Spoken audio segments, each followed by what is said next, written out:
الحمدللہ رب العالمین الصلاۃ والسلام علی اشرف الانبیاء والمرسلین وعلی آلہ وصحبہ وازواجہ وذریاتہ واہل بیتہ ومن استنى بسنتہ الی یوم الدین، اما بعد فاعوذ باللہ من الشیطان الرجیم، بسم اللہ الرحمن الرحیم، رب اشرح لی صدری ویسر لی امری واحلل عقدۃ من لسانی یفقہوا قولی رب یسر ولا تعسر وتمم بالخیر۔ السلام علیکم ورحمۃ اللہ وبرکاتہ۔ سورہ حجرات کے سیشن نمبر 8 میں آیات ہوں گی 15 and 16، آیت نمبر 15 اور 16۔ بسم اللہ الرحمن الرحیم، انما المؤمنون الذین آمنوا باللہ ورسولہ ثم لم يرتابوا وجاہدوا بأموالهم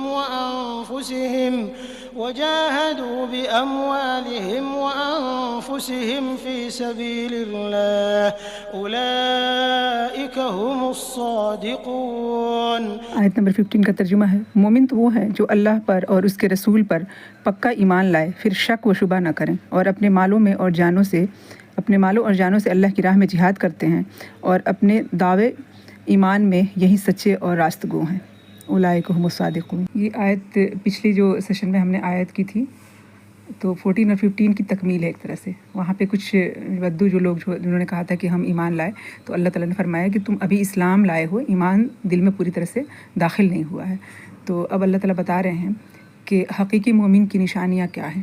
اللہ اور رسول پہ مضبوط ایمان، صرف زبانی اقرار نہیں بلکہ دل کا یقین جو ہے وہ،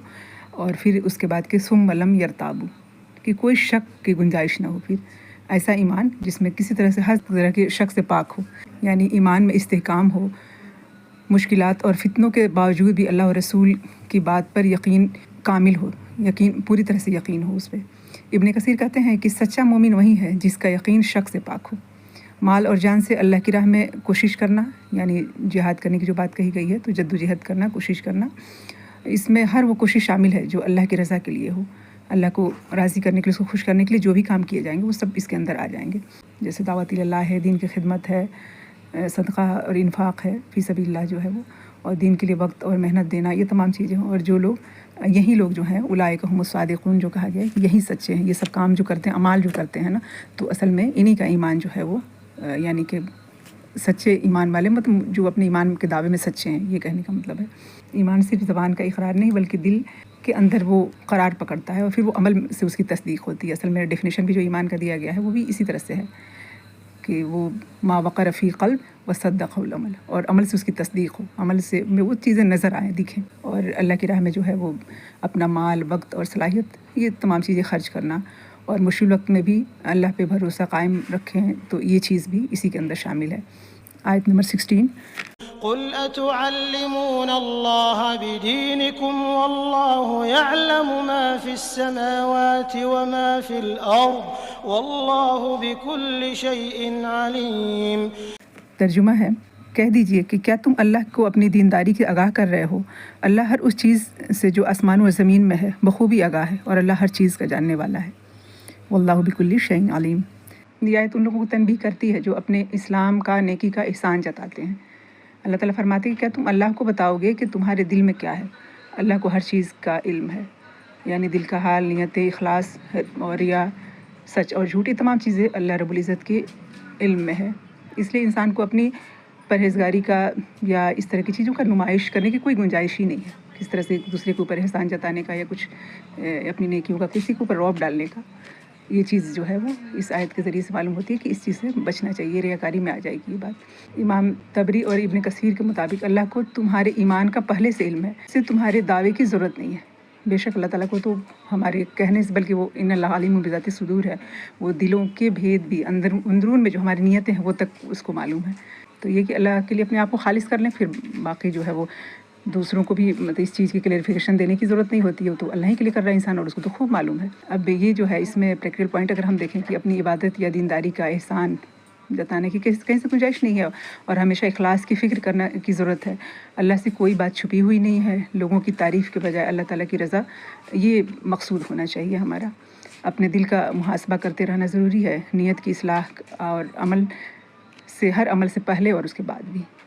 یہ ضروری ہے۔ ان دونوں آیات میں جو اصل میں اسباق کیا ہیں، یہ حقیقی ایمان، یقین اور عمل کا نام ہے۔ سچا مومن شک سے بچتا ہے اور اللہ کے دین کے لیے قربانی دیتا ہے۔ اللہ صرف ظاہری اور دعووں کو نہیں بلکہ دل کی حقیقت کو دیکھتا ہے۔ اخلاص ہر عبادت کی روح ہے اور دین اللہ کا احسان ہے، انسان کو اس پر تکبر یا احسان جتانے کا حق نہیں ہے۔ یہ اللہ تعالیٰ کا احسان ہے کہ اللہ تعالیٰ نے ہمیں دین کی سمجھ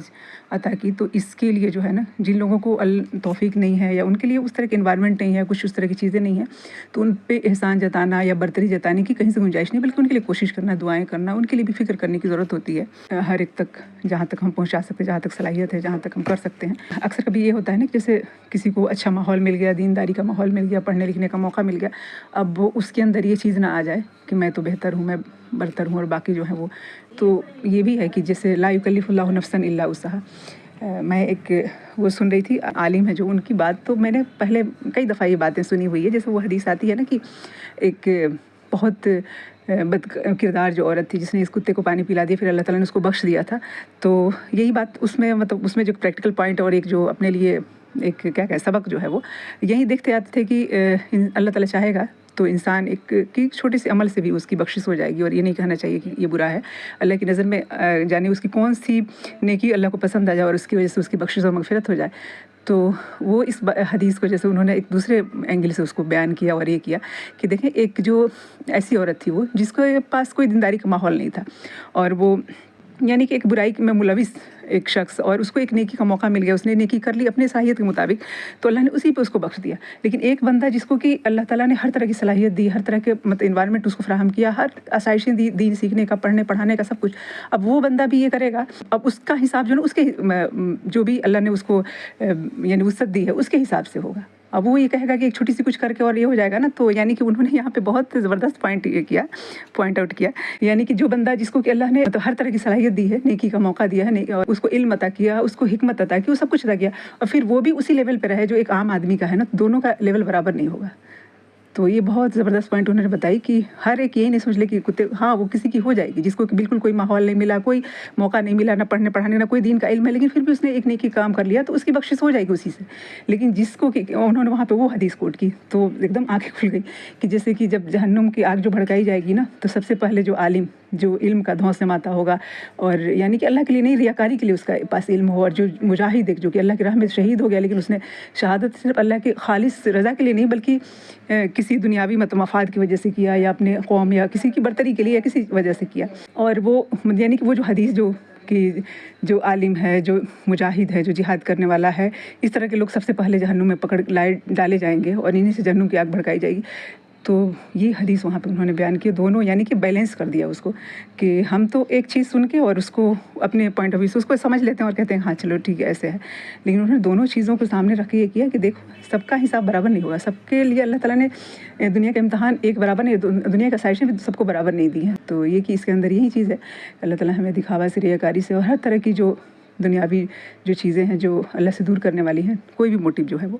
ہمارا خالص جو ہے نا موٹیو ہونا چاہیے کہ اللہ کو راضی کریں، اللہ کی دین کی سربلندی کے لیے جو بھی کام کریں، انشاءاللہ تعالیٰ اللہ ہم سب سے راضی ہو، اور ہماری جو بھی لغزشیں، کوتاہیاں، جو بھی اس طرح کی جو چیزیں ہیں نا، اس کو اللہ تعالیٰ ہم سے دور کر دے، ہماری چھوٹی موٹی جو بھی کوششیں اس کو اللہ قبول فرمائے۔ سبحانک اللہم و بحمدک، نشہد ان لا الہ الا انت، نستغفرک و نتوب الیک، سبحان ربک رب العزۃ عما یصفون، وسلام علی المرسلین، والحمد للہ رب العالمین۔ السلام علیکم و رحمۃ اللہ وبرکاتہ۔